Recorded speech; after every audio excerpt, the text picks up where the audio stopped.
और महालक्ष्मी सेल्स आपके लिए तैयार है लेटेस्ट कंज्यूमर अप्लायंसेस के साथ। Branded air conditioners, best brands, best offers के साथ आपके लिए अवेलेबल है महालक्ष्मी सेल्स में। एयर कूलर्स जो आपके पूरे घर में ठंडी हवा से आपके दिन को और खुशनुमा बनाए। Single door refrigerator, double door refrigerators, inverter battery, deep freezers, Visi cooler, LED televisions, semi and fully automatic washing machines, water purifier, RO plus UV, आटा चक्की, water dispensers, water coolers, mini refrigerators, सभी appliances best brands के best offers के साथ आपके लिए available है Mahalakshmi sales में।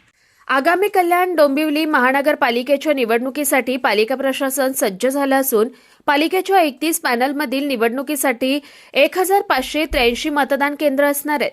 या निवडणुकीसाठी 9 निवडणूक निर्णय अधिकारी यांची नियुक्ती केली असून त्यांच्या मदतीला प्रत्येकी 3 सहाय्यक निवडणूक अधिकारी असणार आहेत। प्रथमच या निवडणुकीच्या मतदानाची मतमोजणी एकाच ठिकाणी न होता 9 ठिकाणी मतदानाची मतमोजणी केली जाणार असल्याची माहिती पालिका आयुक्त तथा प्रशासक अभिनव गोयल यांनी पत्रकार परिषदेत दिली आहे। यावेळी अतिरिक्त आयुक्त हर्षल गायकवाड, योगेश गोडसे, उपायुक्त समीर भूमकर, वंदना गुळवे, सचिव किशोर ठाकूर, संजय जाधव उपस्थित होते। माननीय राज्य निवडणूक आयोग यांची सूचनेप्रमाणे आज आपण आपले कल्याण डोंबिवली महानगरपालिका क्षेत्रात जे आगामी निवडणूक आहे त्याचा कार्यक्रम ही जाहीर केलेला आहे। त्याच्यामध्ये 23 तारखेपासून नामनिर्देशन पत्राची तारीख आहे ते 30 तारखेपर्यंत नामनिर्देशन पत्र दाखल करता येते।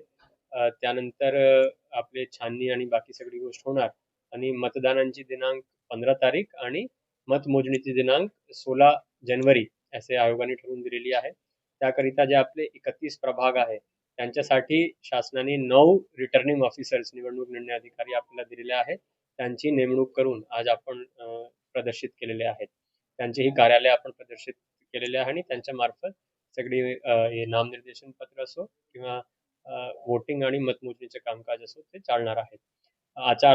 आदर्श आचारसंहिता पण आपल्या क्षेत्रात लागू झालेली आहे। त्याकरिताही आपण बैठे पथक, ज्याला आपण स्टॅटिक सर्व्हेलन्स टीम्स म्हणतो, फिरते पथक, flying squads, video surveillance teams याची स्थापना आपण करतोय।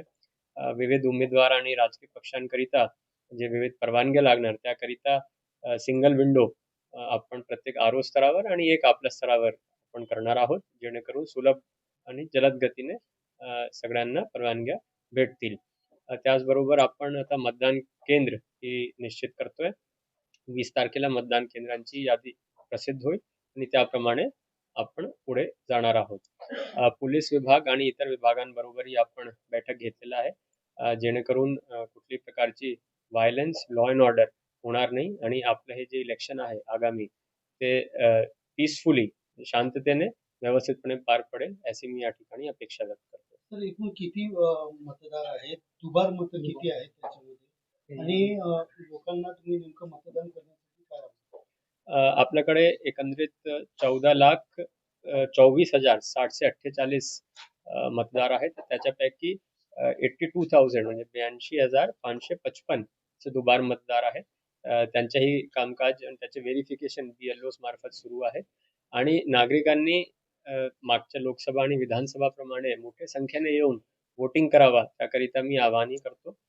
स्वीपचे कार्यक्रम म्हणजे सिस्टमिक वोटर अवेअरनेस एज्युकेशन त्याकरिताही आपण विविध पथक स्थापन केलेले आहे। स्कूल्स, कॉलेजेस, नवीन वोटर्स, ज्येष्ठ नागरिक या सर्वांपर्यंत आम्ही पोहोचण्याचा प्रयत्न करू आणि जास्तीत जास्त वोटिंग आगामी निवडणुकीमध्ये होणार आहे याचा प्रशासनाच्या मार्फत प्रयत्न राहतील। जवळजवळ 6,000 पेक्षा जास्त मतदान केंद्रावरचे अधिकारी, कर्मचारी आणि विविध जे पथक आहेत त्याच्यामध्ये अधिकारी, कर्मचारी काम करणार आहेत। त्यांची नेमणुकीचंही काम सुरू झालेलं आहे। मनुष्यबळ आम्ही उपलब्ध करून सर्व निवडणूक निर्णय अधिकारीला देऊ आणि त्यांच्या मार्फत विविध आदेश निघतील आणि सगळे कामकाज आपलं चालेल। लोकसभा प्रभाग रचनेचे काही मुद्दे असतील याबाबत काही हरकती घेण्यात आल्या होत्या, त्याचा सगळा निपटारा झालेला आहे का? हरकती जेवढी झाली होती आरक्षणाबद्दल त्याच्यावर आम्ही ऑलरेडी निर्णय देऊन आयोगाला कळवलेला आहे।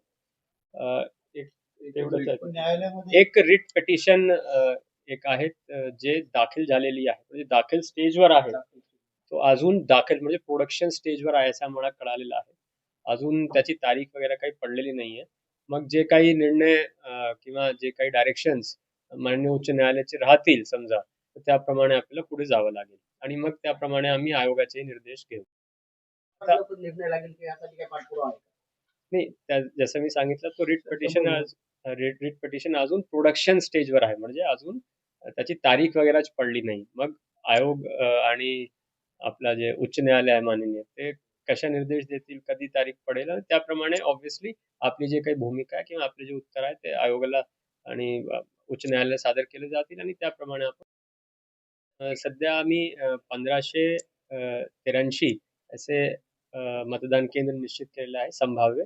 त्याची फायनल यादी 20 तारखेला पब्लिश आपण करणार आहोत आणि मतमोजणीचे आपण आरओ सोबत जे रिटर्निंग ऑफिसर्स आपल्याला भेटलेले आहेत त्यांच्यासोबत चर्चा करून त्यांच्या मार्फत त्यांचे ठिकाण आणि त्यांची सगळी गोष्टी ते आपण चर्चा करून फायनल पब्लिकेशन करणार आहोत.